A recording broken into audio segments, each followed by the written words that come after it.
Ok,ជំរាបសួរបងហ្នឹងហើយសម្រាប់បងត្រូវការអំភ្លីវាយសង់ឬមួយក៏លក្ខណៈគ្រួសារអាចមើលជាមួយ CA9 នេះបានអានេះ CA9 នេះជាមួយនឹង Preco នេះហៅថា Preco បាទ 10K វាមានជាប្រភេទreverb 2ជាន់ហ្មងប្រភេទនេះបាទជាងប្រូចង់ reverb ក៏បានចង់ echo ក៏បានដែរហើយនេះបងអូនលក់ធូរឲ្យទេអំភ្លីម្ដាមហ្នឹងហើយនឹង Preco ហ្នឹងគឺ200ជាងហ្មង200ជាងអាចធ្វើ200ស្ដាងអីបងអាចយកទៅបានដែរ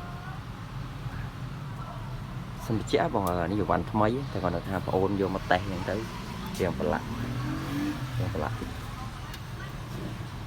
ចឹងបើបងត្រូវការអីលក្ខណៈគ្រួសារអីអាចទាក់ទងមកបងអូនបាន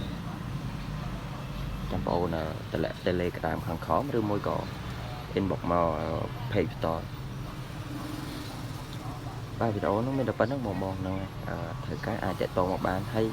ចង់បានជាប្រភេទបាសរៀបបាសអីក៏មានដែរខាងបងអូនមានទាំងអស់